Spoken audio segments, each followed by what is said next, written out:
So again, I'd like to introduce, actually Pierre mentioned it earlier. I remember taking a call with Pierre around 7 years ago, and he was totally convinced, and he's become not just a partner, but actually a good friend as all No Deviation is, as a partner to Kneat. So it's an absolute pleasure to introduce Pierre, CEO of No Deviation, who's going to be talking about his next presentation. Thank you. Thank you, Mark. Okay, so I'm going to talk to you what the reason I wake up every morning, which is the C&Q process, right? So I'm going to make a quick introduction of myself. I think I can go back on this one. So it's repairing the C&Q program with digitization. Initially, I was supposed to do this talk with Patrick Mellin from Sanofi. Unfortunately, he couldn't be there, but I've learned a lot from our partner, from the partner program from Kneat, from the Kneat Academy. And what I will share with you is a little bit what I've learned along those seven years we've been using Kneat. So I'm Pierre Winnepenninckx, a bit of background. I have a master in chemistry and master in chemical engineering. I'm passionate about the process and especially the aseptic process, the glycoprotein for pharmaceutical interest. I have 23 years of CQV experience. I started in Belgium. I took a career break in Africa to become a teacher, and then I went back to doing projects around the world. And I'm based in Singapore since 2007, where I start No Deviation. I'm also a trainer for the ISP Baseline Guide. I'm a Kneat Master Trainer because June forced me to do it, and I was speaking French. And then I'm a Kneat Power User Level 2. I consider myself as an early adopter, so every time there is a new software, I want to try it, I want to play with it. And I would say Kneat was a little bit like that. We saw Kneat and we say, okay, we need that. I'm enthusiastic about what I do. I'm a lean thinker, which means that I like things to be lean, but I overthink a lot in my head of how we're gonna get there. And generally, I'm happy about what I do, right?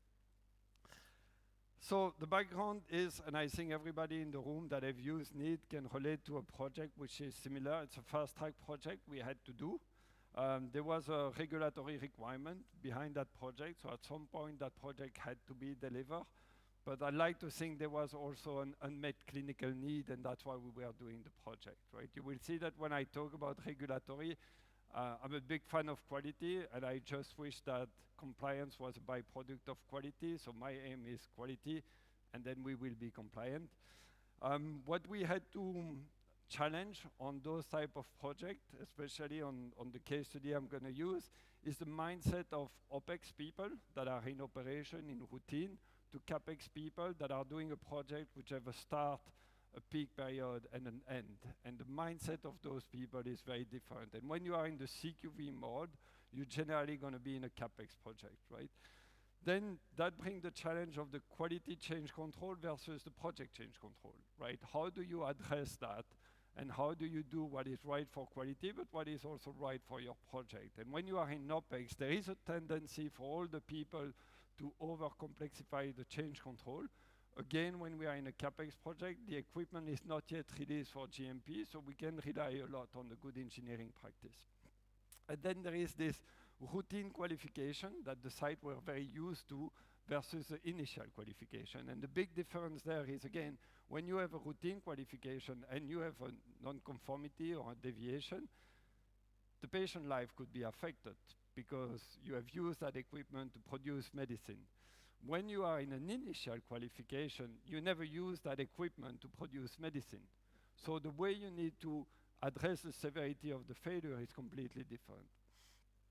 Now, we came in on the project to do two things: to change the C&Q practice of the site and implement Kneat, right? And that was the challenge. And so, of course, you have the opportunity that with Kneat, we can expect significant reduction in execution time and leading to a faster project completion.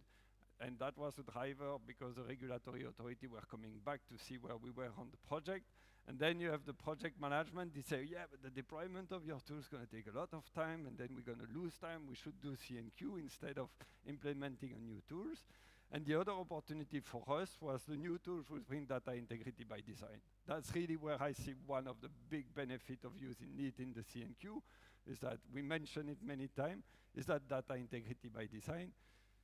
But then the question, there is, every time you have an opportunity, someone see a risk and vice versa. I'm the guy who see the glass half full, and there is always someone who see the glass half empty and say, yeah, but the new tool need to be compliant, it need to be validated, and you go to a site that never used the tool. So I'm gonna try to explain a little bit how we get there. That's my story. Ta-dam, like they do it. So this presentation, just to disclaimer, this presentation is based on real event, however, certain fact, name, location, an example have been fictionalized for the dramatic purpose. What wasn't fictionalized is the no deviation did all the project that you can see here. So this is where we draw the experiences, right? Is we have done implementation, we have done support, we have worked as what we call a need catalyst.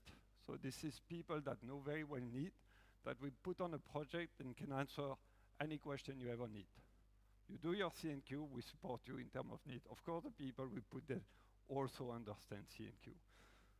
So those are the company we work with, and thanks to the team, this is the number of training we have given in Kneat, face-to-face instructor-led training, so about 8 to 10 people per training, so we have trained about 1,000 people. And what I like about training is not to repeat myself 1,000 times, is to listen to the question of the people. What do they fear? Why do they want to use Kneat? And so you have 1,000 people which have faced issue, failed the test or the document, that have asked us how to do it, what to do it, and things like that. And you learn so much by listening to what people fear and what they want to achieve, right? So that's why for us the training record is really important, and that's why also for the instructor-led training cannot be fully replaced by online training, and I'm going to talk a little bit about that as well. So, lean thinker.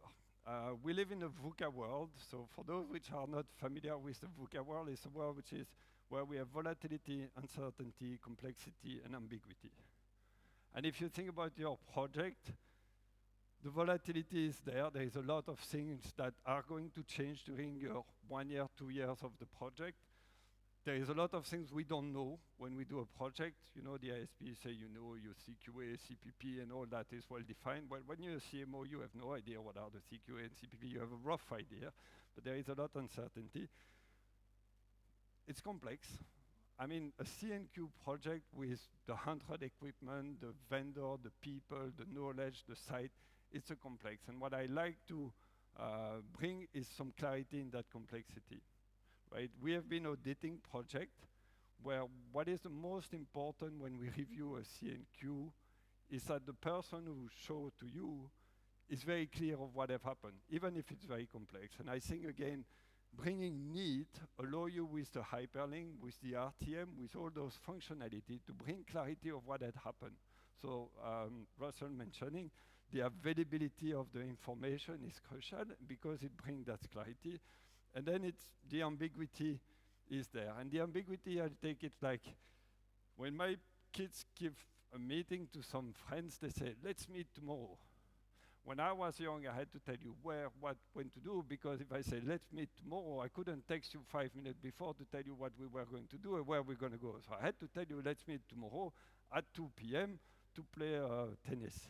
My kids don't care. They say, let's go tomorrow. Why? Because they are agile. They can say, oh no, it's training, we do that and things like that. So our schedule are a bit like that. We have a schedule in the project, we have identified some big milestone, but below that there is a lot of things that could happen, especially that we are asked to deliver those projects faster and faster with less and less people. So being able to bring agility goes with the clarity, right? So if you have visibility, you understand why you are doing things and what you have to do, you clear on, you know, the story and where you are in that story, that allow you to have the agility. So if people know Simon Sinek, he's like a guru in marketing. There is this golden circle that he have introduced, and I told to him, you can watch the video, is the why, how, and what. So I don't know if you know the story of the guy who fish. So if you tell a guy to fish, you might eat fish. But if you tell a guy why he fish, you might have a steak, right? this is why it's important to know why we do something. If I tell you to do something, you do it. If I tell you why we're doing it, then you can add value and to tell me, well, if that's why we need to do it, why can't we do it like that? So I'm a big fan of explaining why we do things, why we do C&Q, why we implement Kneat, because what I want is people to add value, because there is a lot of things we didn't think of that if you know why, you can add to it. And I'm going to talk a little bit the how. The how are those high-level principles that I will use to define the what, knowing why I'm doing it. So, season 1, let's talk about C&Q. Those are my 3 favorite guidance. So we mentioned ICHQ 9, revision 1, but the original was already very good.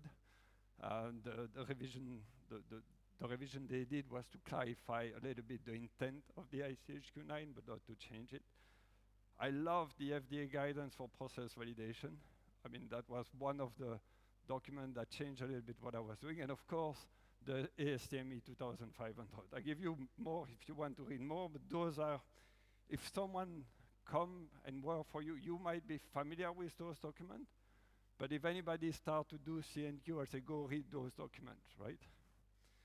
So you can check when you read them. ICHQ 9, yeah, looking there, but the risk could be affect the patient safety, and that's what we're looking at, right? So we want to put the patient in the center of everything we do. And the risk is defined as the probability of something happening and the severity if it happened. And we're going to look at it from a quality perspective, and that's why we do C&Q. That's why we try to have a validated process, right? Where do we need to focus is where the risk is higher. My favorite quote is, the level of effort, formality, and documentation of the quality risk management process should be commensurate to the level of risk. High risk, lot of effort, low risk, minimum effort. I will still say, make my assessment that it is a low risk and record it, but I won't do a full FMEA for every decision I make. Once you understand that, you can change quality for finance, for schedule, and then you can do a risk assessment. So if you work in the C&Q world, ICHQ 9 is really a good document because that's what triggered the process validation guidance from the FDA. ICHQ 9 came in 2005, I think, ISCM 2007, and the FDA guidance in 2011. And what FDA told us is that there are 3 stages. There is a process design, where you're going to define the CQA, CPP, and then you will have the process qualification. That's what we do with Kneat at the moment. And then you have the continuous process validation, or continuous process verification if you are EMA. And that's a little bit the circle you see there, where you have a team that's going to define how you make a product, and they're going to explain to us what facility they need. So there is a knowledge I will receive before I go do my C&Q. And that knowledge comes with people that knows the process. They are the one who is going to define the user requirement specification based on the process. What I will do is to design equipment, build a facility that allow to manufacture that process. And once I bring it to the C&Q, I need to have a state of control, right? There is no point for me to do all those tests, and then people use it differently, or they don't maintain the state of control. And that's what we call, again, the continued process verification. But on top of it, a lot of things going to change. Remember the VUCA world? Well, your supply chain is going to be disrupted. Your vendor is not going to have that. You're going to learn more. So the continuous process verification is key. And the C&Q world is going to be 1 or 2 years. Hopefully, the manufacturing is going to be 20 of years, right? So during those 20 years, a lot of things can change. The ASTME 2500, I find it's a bit a boomer document now because, you know, we were grown up, and it was published in 2007 when we opened the company. But basically, take the ICHQ 9 and it spell out how you're going to use ICHQ 9 to do that process qualification, right? That costs $50. It's 5-page long. So I think if you do C&Q, you should read those 5 pages. And my favorite quote is, the vendor documentation, including test document, may be used as part of the verification document, providing the regulated company have assessed the vendor. So for me, it all makes sense. And I would even go, we shouldn't only use the documentation, we should also use the knowledge of the vendor. Vendor have been doing, Fedegari have been doing autoclave more than I ever do, and they have a lot of knowledge. So if we have that dialogue, I can learn a lot, and I can use a lot of their document. That's how I represent it. So I put the patient on top of everything we do. The patient needs a product. The product is made in a process, and that process is made in facility and equipment, and I have SOP to run it all. That's why we do C&Q, is to build the quality target product profile. So QTPP, CQA, and CPP are defined as ICHQ9, which is quality by design. The CQA are those critical quality attributes. So if those attributes are in my product, I meet the patient need. I have a sticker for that in no deviation if you want the sticker on the booth. But and the process to build those CQA, I need to control my process with certain parameters. Temperature, time, flow, whatever it is. If I can control those parameters within a certain range, I will have built my CQA and I will meet the patient need. To do that, we built equipment and facility, and that's where ISP came in 2019 with a critical design element. And Phil have explained to me that the SOP is not a critical design element. An SOP is a failure of building a critical design element, therefore we put an SOP to get it run, right? So again, when you go in risk, the procedure and telling people what to do is the less efficient way to mitigate the risk, because we know people are not going to follow the procedure, so the likelihood of failure increase. So again, the critical design element are the only thing I need to demonstrate that they are fit for intended use. That's where the qualification should focus. So let's talk about the value. And I was really pleased from the previous talk that talk about value stream and the use of needs, right? So let's go a little bit of where my lean thinking come from. For those books, I'm completely dyslexic, right? So those books exist on audiobook, so you can download them and listen to them because I never read any of the book. Which also prove you, when we were earlier on the Top Gun story, I don't like report. If you give me a 20-page long report to read or a procedure to read and understand, I read. I don't understand. It's like the report. I like to see the data. I can make my own story with those data.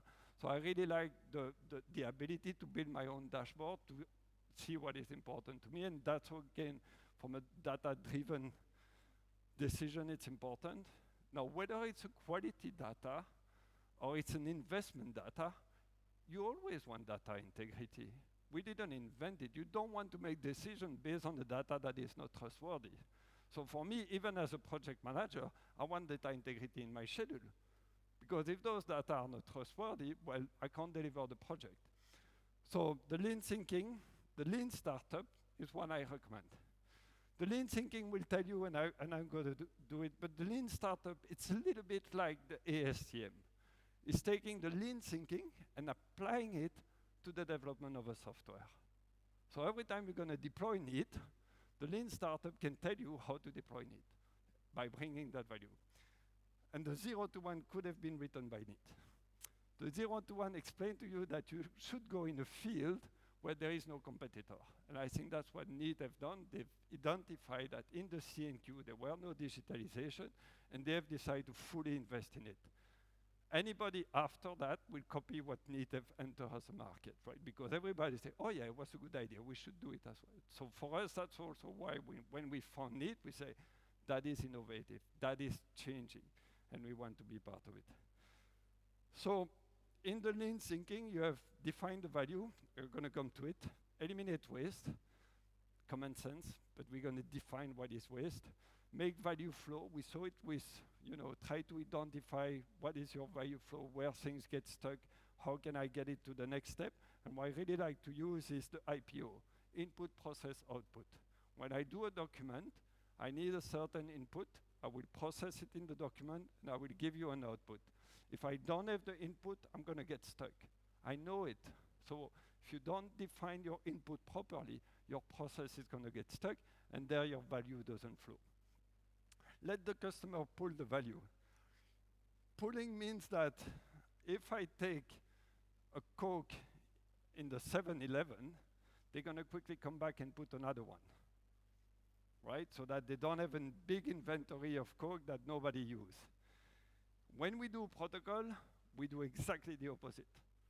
By January, we're going to approve all the protocol. But we need them in August. And from January to August, everything's going to change because we live in a VUCA world. We're going to learn more about the machine. We have 10 incubators. We do the first one, protocol generation error. We need to revise the 9 other. So trying to pull is allowing me to approve the protocol the day before I'm going to execute it. So I don't waste everybody's time to review something that is going to change anyway. And that's only possible if you can approve very quickly, which is only possible if you have a process to do that and tools that allow you to approve very quickly. So again, for us, when we look into Kneat, we could add 5 people to approve a protocol in a day because we didn't have to run with that protocol everywhere. So allowing us to approve the protocol at the last minute was not the last minute, was a lean thinking to approve the protocol when we need it. The continuous improvement is everywhere, right? And we'd be stupid not to continuously improve. It's ICHQ 10, it's lean thinking, it's whatever you want to do. And the build, measure, learn loop, which is defined in the lean startup, is basically you do something very quickly, and then what we say, no deviation, we're going to fail. We know we're going to fail. Like, it's impossible that we're so good. But we want to fail as fast as possible, to learn as quickly as possible, to get better as quickly as possible. So the build, measure, loop is the PDCA, plan, do, check, like. The things we have in all the lean, in all the kappa, in all the things we have, is for continuous improvement. So the faster you can do that, the better you can improve. The minimum viable product is the key. If you remember one thing what I say today is the MVP, right? It's the smallest thing that can be built that deliver customer value, right? Kneat 7.1, I think that was our minimal viable product. And from there, Kneat keep improving, right? So for us, being able to do the first protocol and learn from it is key. And the minimum viable product should be something small enough that doesn't take too much time, but I can quickly improve. Validate learning, it's basically saying like if I fail, I don't repeat it, right? We don't test to compliance. That's how we call it in the pharma. If something fails, I learn from it, I change something, and I get better at it. Start small and scale up. That's going to come from the 0 to 1. So again, don't try to implement Kneat on all your process, on all your side the first day. Do something, learn from it, and then build a team that can scale up.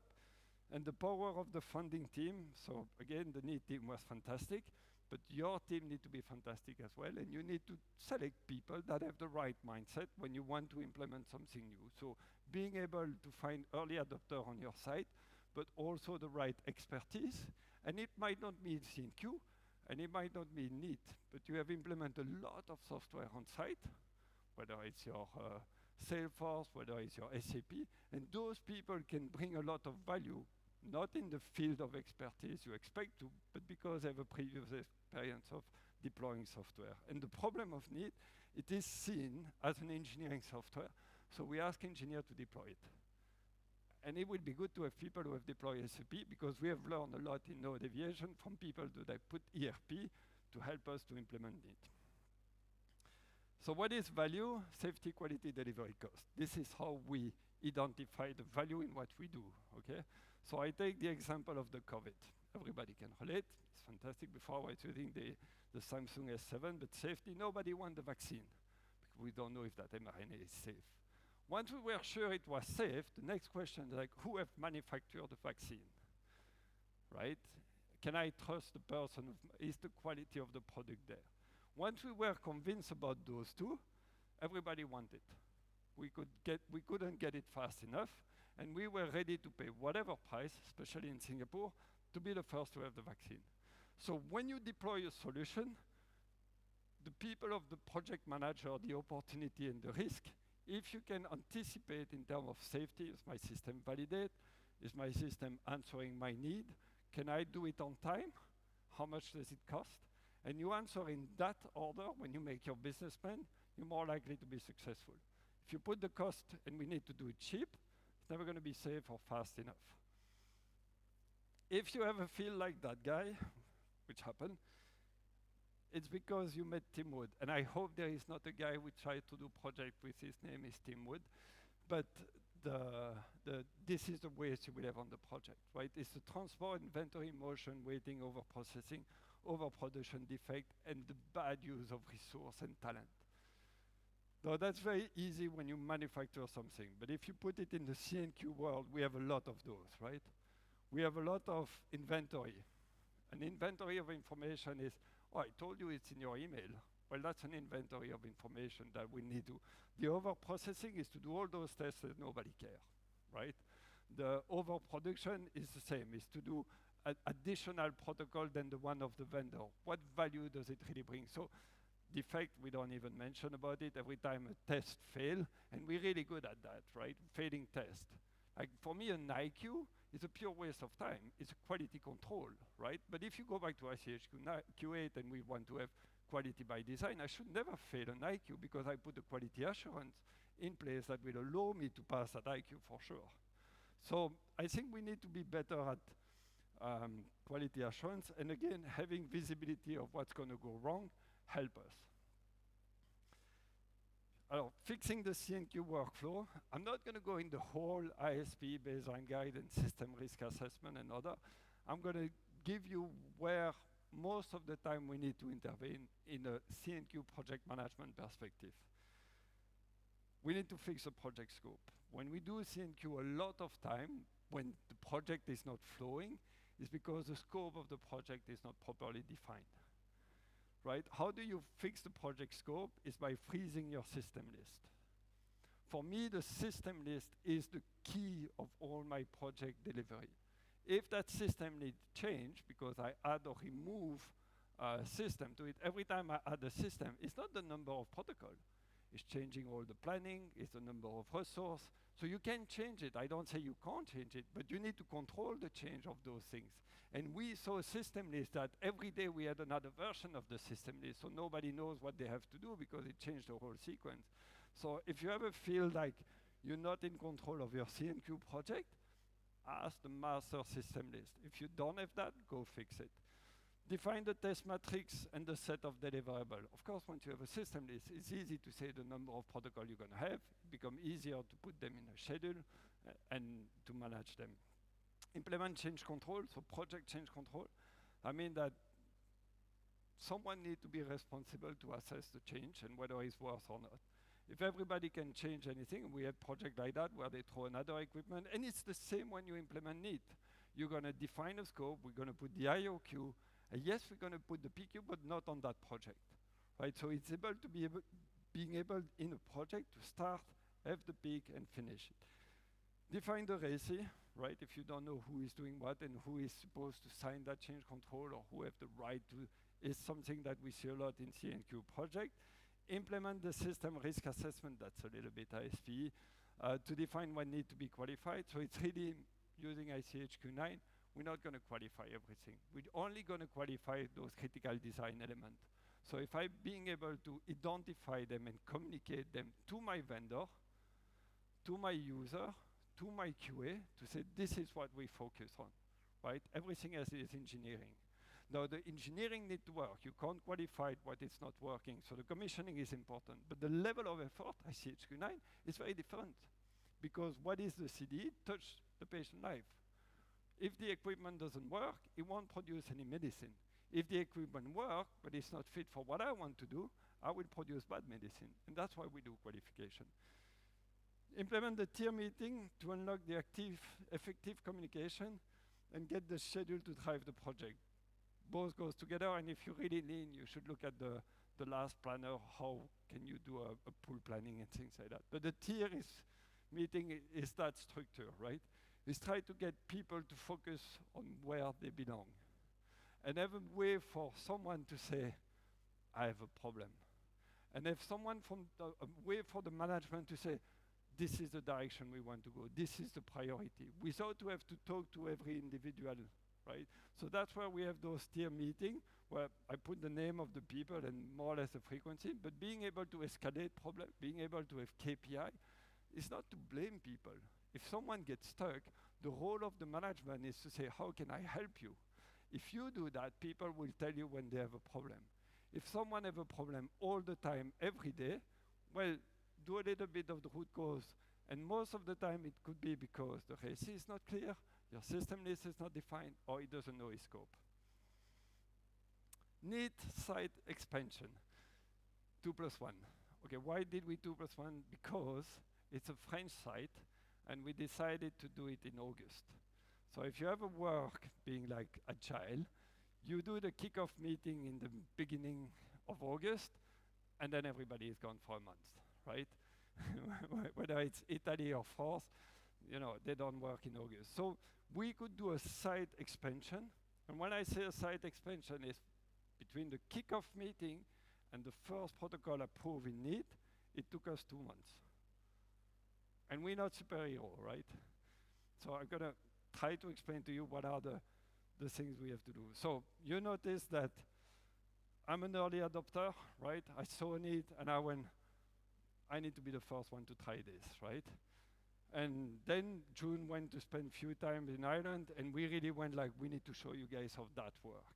And most of the time, your project manager will say like, why should I use it? And you see the why is coming back.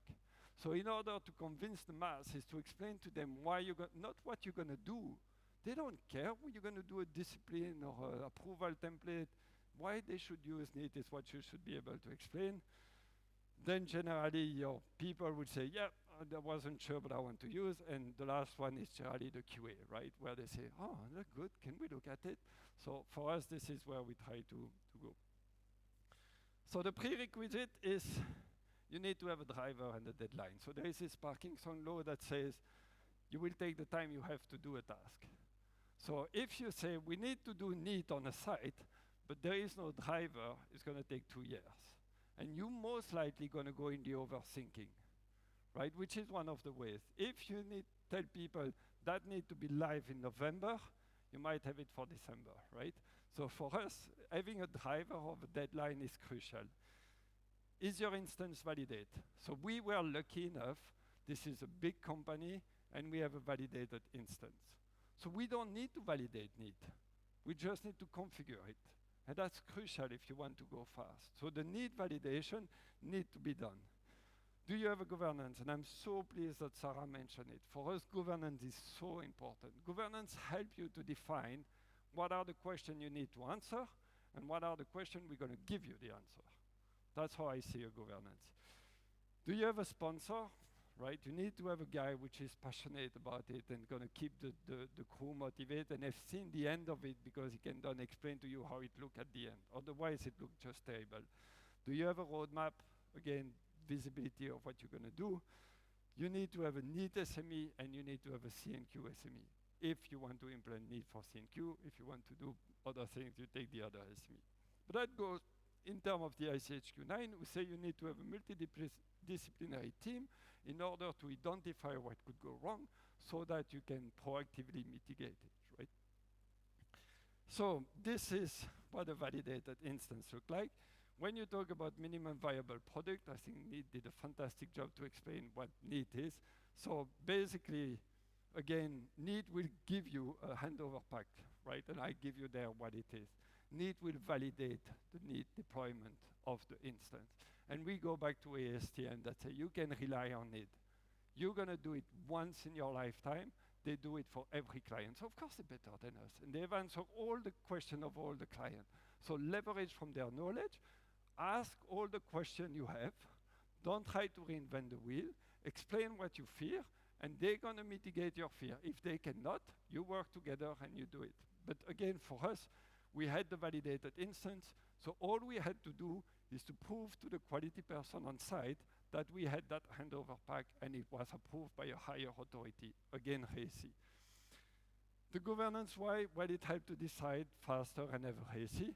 What we put in a governance is user access, workspace management, governance discipline, all those things, and this is how we have defined it. So governance is not something you can do at the last minute. The governance took us 2 months to put in place, but we had it. So what we did with the team is to really take any functionality of the software, explain how they work, that's what you see on the left side, and then with the team, define how they want to use it. Is it global? Is it the site? Can the site name? Can the global give the name? Can the site spin up a workspace? Or only global can do the workspace? So they didn't have to ask any question. We knew that this is what we were going to do, and this is what we expect from the site to be able to do because they are site-specific decisions. So site can create their folder structure, that was a given. The site can create its own object template. The workspace name is by the governance, so you don't define it. Define the default library. So all those things are, again, things we have put in the governance so that when you deploy Kneat, you don't need to answer those questions. Then the implementation. This is our roadmap. This is what we have put together. And it's much more detailed on our side. So if you flip to the next page, we have a lot of things. But what we do at the kickoff is that red box, the go, no go, right? We go to our prerequisite. Do we have any of those? Do we have the time, if we don't have any of those, to put them in place? How do we mitigate the risk? Then we have, you see here, it's in 4 months, but we could do it in 3 months, even 2 months. The reason is the process mapping was really fast. Why we had a process, although this site have created its own discipline, so we had to do a whole process mapping, simply because we went to see on the previous site. And the previous site had the whole process mapping. And all we did is to say, that looks really good. What do we need to improve? And then, you know, doing that small step. So we didn't reinvent the wheel. The other thing is that the process building, well, everything which is in blue is what we do. We were the Kneat SME. Everything which is in brown is where we had an interaction with the site team, right? So the process mapping, we explain it, we take it, we agree on those documents. And again, in there, we had agreed to create a big discipline, but all we really wanted for that project is IQOQ. That's where the acceleration will come from. Of course, I could have put the URS and the FAT and the SAT, but then in 3 months, I was still discussing, and my project deadline would have been passed. So the idea for us was to say, what is the minimum viable product I need in the case of that project that will create value so I can meet the delivery time without compromising safety and quality, right? At the minimum cost. So what we did is, we didn't need a proof of concept. And we hear it, right? The proof of concept are good for people that were starting Kneat 7 years ago. We were not sure Kneat was working. We were not sure Kneat create value. Today, I believe, I hope everybody in the room understand that Kneat create value. So you don't really need a proof of concept, especially if you have a governance, if you have people that are Kneat SME, they can make you feel good, and then you can shorter that proof of concept.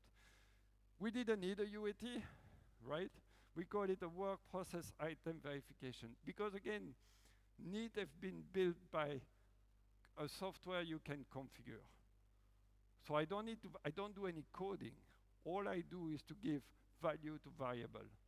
And I know it's going to work because the instance is validated. And I know it's going to work because if you go in the game and things like that and the number of users, so don't spend your time validate. Just make sure you have configuring according to the process mapping, right? The other thing in terms of clarity is to understand what we ask from the site and tell them upfront. So everything you see on red in there is all the procedure that, according to my governance, the site will need to write. This is how your users are going to be in your workspace, in that discipline you have created, and how you need to define who can do what. Now, if you do the other approach, which is what Marcel is doing, which is a top-down approach, and the global have defined those, a lot of those procedures are already more or less existing, right? And are given by the global. So the site input can be even shorter more. And what we give on the right is everything that the site people time would be consumed with. So I will need to have the availability of the site people for a project sponsor, for a project manager, a system owner, a process owner, and a quality owner. And I will take so much of their time in those meetings in order to move forward. So I give them clarity, and then we go for it. By doing that, we were able in 2 months to deploy it and get people to approve the first IOQ. From there, they can only get better, but at least we have achieved that first step. The other things we learn is all those rabbit holes. So the things we do, and it's completely stupid, I give you that. When we are in a meeting and people start to discuss and dig a rabbit hole, which is the overthinking, we do like that, right? And we show them we are entering in a rabbit hole. And it's a very polite way to say to people, let's stop the discussion here. Typical rabbit hole is trying to do it vertically. What I mean vertically is say, we're going to do the bioreactor. Everything, FAT, SAT, IQ, Q, the whole bioreactor has a proof of concept. And you're like, guys, you're going to have two systems, two type of, so you have twice the effort for half the benefit, because all the other won't be that fast. So what we suggest as an MVP is to do it horizontally. Take a type of document, put that document in it, and then after add all the other layers. The other is like, so this is one document, one system, right? The vendor access is a big discussion, and that's why I say start with IOQ, right? If you want to put SAT and FAT, yeah, but you know, Mettler Toledo, they have their own paper protocol. So you have a lot more questions to answer. How do we give access to a vendor? Well, they're not on our system. Are we using the single sign-out? Can I get, all those questions are good, but not the first time, right? The other thing is punch list management. Again, define your scope, right? A lot of people want to use Kneat for punch list management. It's not ready for punch list management. The level of effort of non-conformity in Kneat compared to an Excel sheet where you can say done, not done for a punch list, not a non-conformity, but a punch list, I would say don't put them in. Training, let's train all our people. No, don't. Train the people the day before they're going to use Kneat. Again, the Kneat Academy is fantastic. We have trained 1,000 people. We tell you that after those 8 hours of training or 16 hours of training, your people will be able to use Kneat. But if I make you read a book on Excel 2 months before you open Excel, you're never going to be able to use Excel. It's the same in Kneat. If I say I'm going to train everybody, I do an inventory of knowledge, that I will wait 6 months. And maybe by the time you start to use it, things will have changed. So for us, the training is key, and we do an in-person training for the pioneer team. Right? The people that are going to do that roadmap, we put them in person. Why? Because they're going to make mistakes, and we love that. Because if I explain to you why it is a mistake, how to get out of it, it really helps you. And then you start to build that community that Sarah was talking about, which is people that can unstuck other people. If you just do the online training, you repeat what you see online, but you don't make the mistake. And honestly, you learn by making mistake more than repeating what you see. The template revision is key, and you need to be able to revise those templates. Right? You need to think of how are we going to be agile at revising those templates as quick as possible. And Kneat is fantastic, again, having a centralized template that you can deploy to all your users. We all try to do that in Word and PowerPoint, and we all use the last version we have on OneDrive. So again, for us, the template of our IOQ was a blank document. And the first IOQ, they put whatever they wanted. And the second one, we start to templatize a bit. And that's how we slowly, week after week, revise those templates and get a better template, right? Process validation, should we put it in Kneat or not? So we had the answer, right? Everything you do on paper, stop the paper. Of course, we all want the full integrated process validation with our MES and the LIMS and the SAP.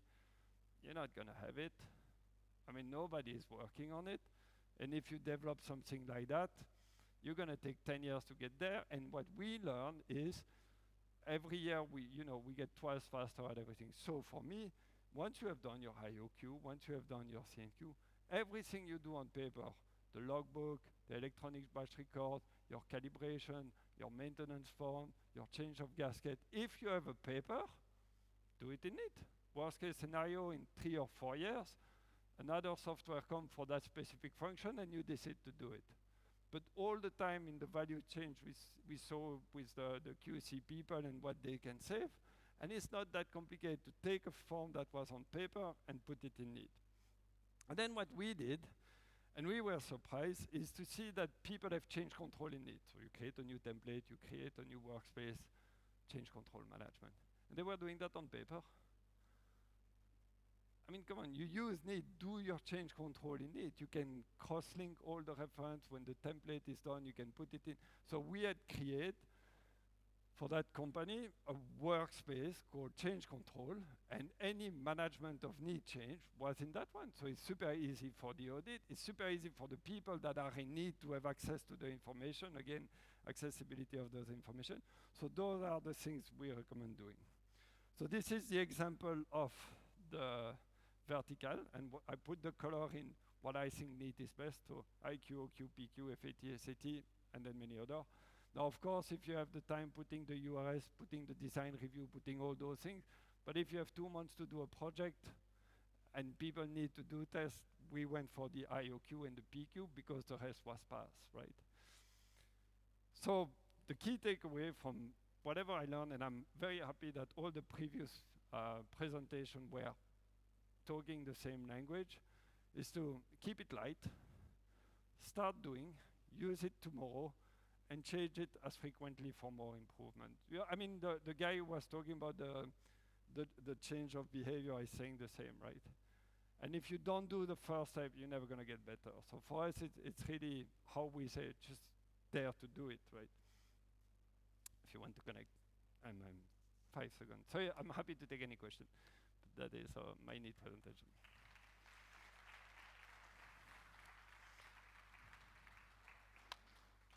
Thank you, Pierre. I think we might have time for one, maybe just a quick question, if there is any. I don't work for Novartis. Great. Pierre, always a pleasure. I always learn from you. Thank you. Thank you.